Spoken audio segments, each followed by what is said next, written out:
পৃথিবীতে এসেছি কাপড় ছাড়া, কি ছাড়া বলে? আবার যখন যাবো কথা বলেন না কেন? যদিও কাপড়ের কাপড় দেবে আমাদের, তারপরও কি দুনিয়ার কোনো কাপড় নয়।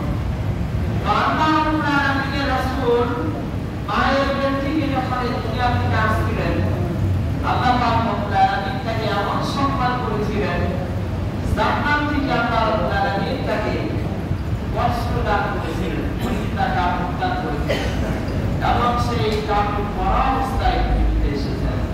সুবহানাল্লাহ।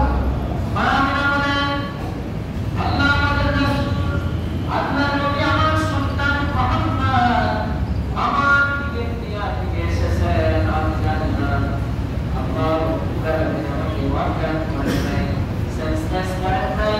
গভীর রাতে আল্লাহ রাব্বুল আলামিনের রাসূল পৃথিবীতে দরজা বসলেন, আল্লাহ রাসূল সাল্লাল্লাহু আলাইহি ওয়াসাল্লামের কুয়ার বাজার যার নাম হলো সুফিয়া রাদিয়াল্লাহু তাআলা আনহা, দরজার মধ্যে তাকাই আর বলে, মা আমিনা, আমি আপনার ঘরে তোমার হয়ে এসেছি, আমার জন্য আপনার দরজা খুলে দেন। সুবহানাল্লাহ। চারজন দাবি এসেছিল, একজন হলো আল্লাহ রাসূলের আপন ফুফু সুফিয়া রাদিয়াল্লাহু তাআলা আনহা, দুই নম্বরে আসিয়া রাদিয়াল্লাহু তাআলা আনহা।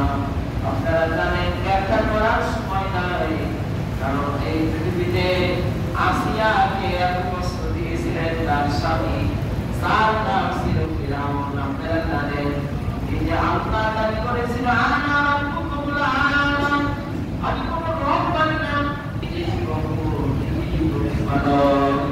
সরকারে বলেন নাউযুবিল্লাহ। আসিয়া জবাব দিয়েছিল যে আমার স্বামীর সাথে আপনাকে আমি সম্মান করি, আপনাকে আমার স্বামীর আসনেই রেখেছি, আমি আমার রবের আসন আপনাকে রাখতে পারি না। সুবহানাল্লাহ। ইমানের পরিপ্রকাশ দেখেন, নাম করেছিল আসিয়া, তুমি আমাকে রব স্বীকার করলে না।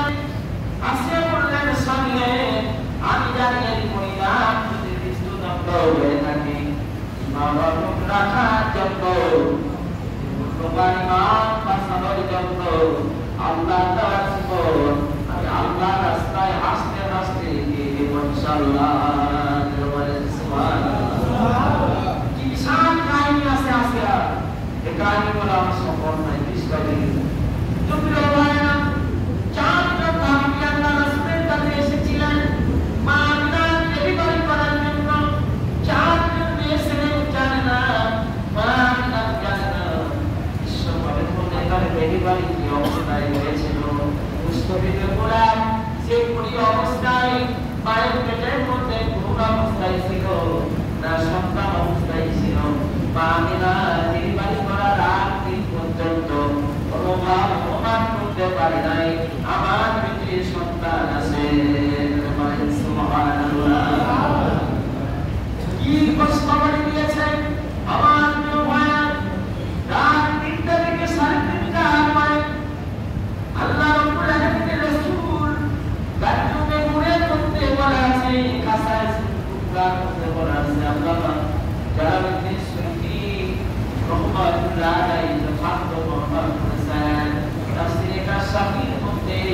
আল্লামা জামশরী রহমাতুল্লাহ বর্ণনা করেছেন তাফসীরে জালালাইন